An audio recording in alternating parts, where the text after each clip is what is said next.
Barbara's face filled my screen. She was 58 years old, had 31 years of service, had 405,000 in her TSP. And I could see it in her eyes. She was scared. She didn't know what to do. And she said to me, she said, William, I don't know if I'm going to be okay. Now, mind you, this lady had 31 years of service, had 405,000 in her TSP. And on that Zoom call, she was terrified. Not because she did anything wrong. It's not because she didn't put a bunch of money in her TSP, not because she didn't show up to work and advance her career. She put in her time.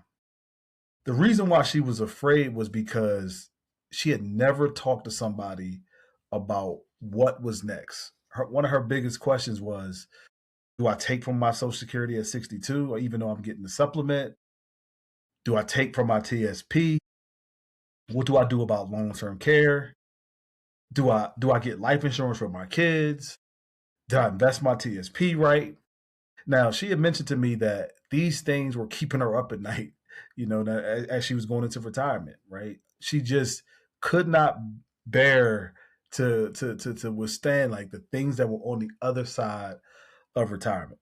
And so I asked her, I said, Barbara, before you talk to us, had you talked to anybody along the way around what good retirement planning looks like?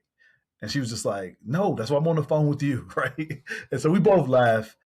But as we got into our conversation, the thing I told her, I said, all right, Barbara, well, what we're going to do is we're going to help you build a structure. And that's what we're going to talk to you all about tonight, right? Because many of you, if you've been on our webinars before, we talk a lot about what we call your financial house. And there's a metaphor, but it's the structure that we use when we're building out retirement plans. If you're a client of ours already, we probably have went through this before, where we build a structure around making sure you have a solid foundation, making sure you have the proper walls in retirement, which is insulation from outside factors, making sure you have what we call the roof, which is making sure you're still invested where your money can have some growth, so that when you do retire, you're not thinking about coming back to work. And the reason why this is very important is, and what I told Barbara, what I tell most people is, the reality is we don't have the answers because we're really first generation. Our grandparents were too busy, preoccupied with so much other stuff that was going on in America at that time when they were working and providing and building legacies. They didn't have conversations around wealth and things to do. Our parents, because they didn't have the conversation with their grandparents, they didn't have the conversation either. So they barely were getting by. And so this is the first generation of people that look like you and I, for the most part, that are able to have conversations around generational wealth. And even though we're not living in scarcity anymore, it can feel unstable, right? Because this is all new. This is new opportunity for us. And so what I want to talk about tonight are the four mistakes that can cause real damage when it comes to your financial house. And so I'm going to bring up my slides, because if you're anything like Barbara, you've done all the right stuff, but you can still feel uneasy. And it's typically around these four things. So we'll talk about that today. And so let me describe someone, right? This might be you, right? You put in 25, 30 years of service. You got your pension coming in. You got the money in your TSP. You understand how your FEHB is working. Your FEGLI, you either got that coverage or maybe you got some other coverage, but you still feel unsure, right? There's still a question mark over your head of like, what am I missing? Is there something that can pop up where I'm not okay? Here's what I want you to understand. If I get my slides to work. Here's what I want you to understand. It's not that it's things you don't understand. It's not that your retirement plan is broken. It's just certain things that were not explained to you, where you make assumptions is just a wrong assumptions. And so one of the things I had to talk to Barbara about was, look, don't make the mistake that a lot of people make, which is because you're unsure, you make hasty decisions. And because you make hasty decisions, you can make mistakes. I have a client who, when I met with her 3 years ago. And one of the things one of the things that was affecting her was she just wasn't sure how she was going to be able to take care of her husband, right? Her husband wasn't a federal employee, and she was just unsure of what to do with that. And so she started investing her money really aggressively, and then taking money out to put money different places just because she was under a lot of duress, just unsure because her husband's health wasn't the best. And this lady, when we talked, she had about 600,000 in her TSP. About a year and a half later, because she just again was just really really anxious about the decisions that she needed to make around her husband. And again, she just didn't have the education. When we talked, she was down around 200,000. And I asked her, I said, "What happened?" And she's like, "Well, I just was afraid. I didn't know what to do. It just was a disaster, right?" And so what I had to do was I had to sit her down and I had to slowly help her rebuild up her retirement plan by using the structure that we talk about often, which is the financial house, right? And the reason why we call it the financial house is because I've been doing this now in April 16th is going to be 20 years. I mean, 18 years, almost 20, but 18 years. It's been 17 years and about 9 months. And in that time frame, I've seen clients go from being 60 years old to now in their 70s. I've seen people go from 45 to now 50, late 50s in retirement. So I've seen the gamut. I've seen people who retired when they were in their 60s and now they're no longer with us, but I'm still helping their family navigate everything that they set up. So I've seen from A to Z when it comes to retirement planning. And so when we talk about this financial house, it comes from experience of that. This is something that we created because what we notice as a team that if people have these things in place, they don't have the anxiousness, the anxiety, the fear, making rash decisions, because if it's there, then we can always return back to it. And there's a great metaphor that when we meet with our clients on our annual sessions, and you hope and they bring us stuff, we're like, hey, well, let's look in the financial house to see exactly where you are. So that foundation is super important. And the reason why that foundation is super important because it helps you avoid the mistakes that you can make to make it like the lady I was mentioning. And let's just call her Lisa, who made the mistake of drawing down so much on her TSP because she had some anxiety around what to do with her husband's health now that they both retired. And so when it comes to foundation, you want to make sure you understand your income. You don't want to go into retirement assuming your income will be one thing. Because when it comes to your income will fluctuate. If you retire and let's say your income is $3,000 a month from the pension and another $2,000 a month from Social Security, right? For example, in 5 years, your income is going to be different with those amounts because they have cost of living increases, right? And so those things will go up. And so don't make rash decisions around your income when that will go up. So and I mean that out of fear. Yesterday, I was talking to a lady and we were going through her expenses. Her biggest expense was her mortgage.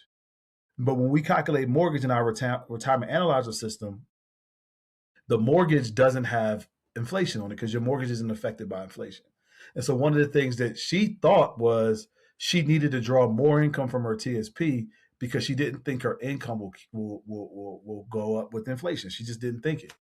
But the way her bills were designed, when we ran it through our retirement analyzer system, her income outpaced her expenses because our system also calculates the inflation in certain items and it automates that, right, based on what the item is. And so what she saw in her particular situation was she's like, wow, Will, my income is so much higher than my expenses later on down the line. And I was like, yes, that's because your biggest expenses don't have a lot of inflation tied to them. And she was relieved. But what that did was her expectation of what she needed to take from her TSP went down, right? If she never talked to us, she would have took way more out of her TSP unnecessarily just because she didn't have the education, right? And so that's one of the mistakes that you can make when it comes to your foundation. You want to know what your income is and the projections out into the future, right? And she didn't take into account the increase in Social Security. She lived in Georgia. The Social Security is taxed very differently in Georgia. So we went through all those things. And so those are the mistakes that people make when it comes to that foundation. So you want to know those things because the foundation is critical to your retirement because that's the thing that you engage in the most, right? Your paycheck is what you engage in the most. It's the most important aspect of retirement is what you're getting paid every month, once a month in a direct deposit. That's your lifeline. So you want to be clear on what that is now and into the future. And then we have number two, when it comes to our financial house, is the walls. The walls, we like to say, is us helping you avoid tax changes, right? Because Trump's taxes are different than Biden's taxes, are different than Obama's taxes. And every new president, there's usually some shifts around the way things are taxed. So I always talk about how in 2019 Trump changed with the Secure Act, they slipped it in the back door. The Secure Act was all about COVID and everything like that, but they slipped this Roth 10-year rule in there. And what that Roth 10-year rule does, it affects you and I. It affects middle class families who are trying to leave wealth to their families. And that rule, that simple legislation, created a big tax problem when we're leaving money to our children. Huge. And so when it comes to the wall, is making sure the mistake people make is not coordinating their benefits so that it becomes strong. And so we always talk about the Roth conversions here. We talk about making sure that if you have TSP, you making sure that's invested properly, but there's other IRAs and things like that that can help you outpace inflation, right? Because if you have money sitting in the G fund, that's the only place you have to safe, you're going to get crushed by inflation. I mean, TSP even puts it on the website like they do cigarette labels. Like this particular fund can cause debt, can cause you to lose buying power. So beware. And what they mean by buying power is, when it comes to healthcare healthcare costs have continued to go up. And so and I bring this up all the time, it's when 10 years ago, when I would talk to married couples or even single folks, the cost of health insurance was no more than $400 for married folks. And for a single person, you're looking at between $100, $150 is what they were paying for health insurance. I was talking to a married couple today. They're paying $781 for their health insurance. Now, those same costs impact folks in retirement, but if their income is not rising to that level when it comes to the healthcare piece, and so those are the type of things you want to make sure that your TSP, even though it's sitting there, is rising in cost. Another big thing when it comes to medical is the cost of long-term care and retirement. Now, that's not a fixed bill that you're paying every month, but if you have a medical emergency or you've taken care of someone that's older, one of your parents, aunts, uncles, things like that, or seen a friend do it, the cost of that care has gone up tremendously. So one thing you can do as a federal employee is make sure your TSP is growing or investments are growing at a pace that outpaces inflation. And so that's something that you can do when it comes to the walls. And then as far as the roof goes, and the roof is what we like to say is how much do you have invested into the market? A lot of times what you see, especially on the news, and I warn you as a federal employee, when it comes to the news and they're talking about finances and how to invest your money and things like that, majority of the time, the vast majority of the time, they're talking about a person that does not have a pension. The majority of Americans don't have pensions. So you're going to hear people say, you want to do these safe investments because you're at this age, you want to be more conservative, and you can be conservative. There's no doubt about that. But as a federal employee, they're not speaking to you, because the thing is, most federal employees, vast majority of you all, when it comes to retiring, your social security plus your pension can typically cover your bills. So if that's the case, your TSP is not something that you're living off of for income.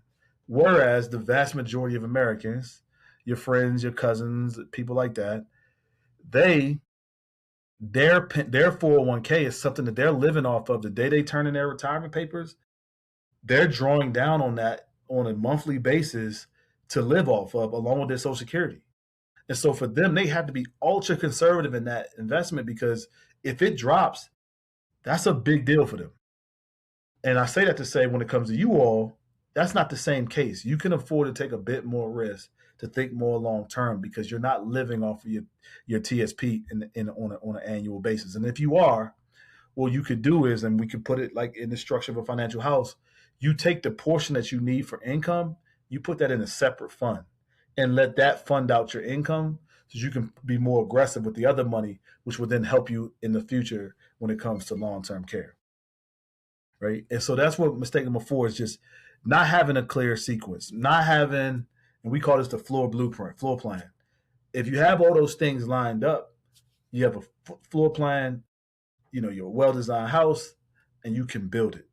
And we use it as a metaphor, but this is really how retirement planning works. We get clients that come to us all the time, and some of y'all are on this chat, and you come and you bring your stuff, and it's really easy to talk to you. Sometimes I might think like, I don't want to bother you, but it's really easy for me to tie these conversations because, one, I like to educate, and then two, we just have a vetted system, and so and we make sure we put everybody in that situation so that if the market goes crazy, we take that into account, right? We always make sure that you have your protected money in a safe place. So if the market goes crazy and you're panicking, that's fine. We hop on a call, I listen to you, and I remind you, like, yeah, we prepared for this. And so you just want to make sure you have a blueprint. Comes to taxes, yes, RMDs are coming for sure. We made a plan for that, And so just wanted to address those things because without having a structure and plan, a structure in place that's personal to you, the costs can be stress.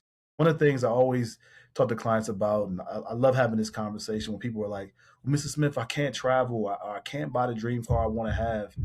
I quickly go in and show, like, what's the car you want? What's the vacation you want to take?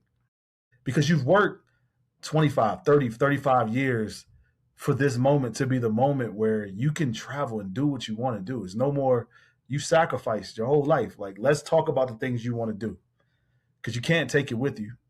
And so the one thing that I want to just make sure we avoid, the real cost of stress. People get sick. I mean, because of what I do, I hear stories, I talk to folks, I talk to their families. People retire, get sick because of stress. They hesitate, they lose confidence in themselves, and that causes a whole mess. If you just have a plan and you plan for the things you want to do, it gives you the peace of mind, the purpose to fully embrace retirement in a way that's amazing. And that's what we're focused on.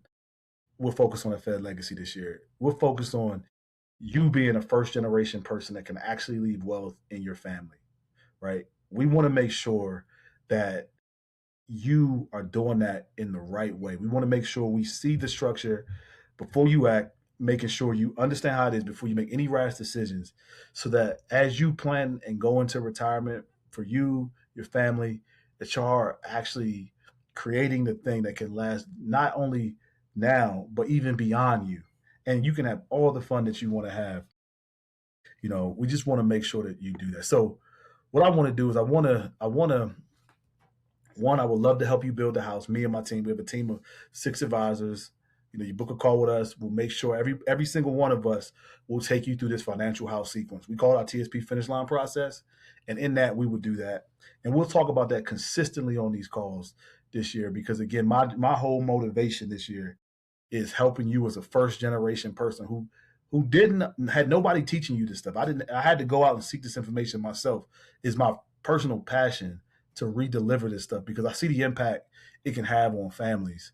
And it's my personal passion to make sure that even though you're the first generation, it's the first of many generations where your kids are starting businesses in the future, your grandkids are starting businesses in the future. My last call today, the lady said to me, is one of the main things that she would like help with. She's like, I want to make sure my youngest grandchild is rich. And she stuttered, and I said, so you want to make sure your youngest grandchild is rich? And she was like, oh, she tried to dial it back. She's like, well, no, not like that. I was like, no, own it. Own it. That young child deserves that, right? You put in a lot of work. You can help with that. Now, obviously, you got to help shape her mind, help her understand like what money is, help her understand what her purpose is, all those type of things for sure. But once she understands what her purpose is, understands the impact she wants to make, understands how money works, why not? Right? That's what we need. We need our children and our grandchildren to live out their gifts so we have a better overall community. And so I could talk all day about that, but what I wanted to do is just open up for Q&A. You can see the link here around fedlegacycall.com. You go there, you can book a call with me and my team, and we'll make sure we get you on the call.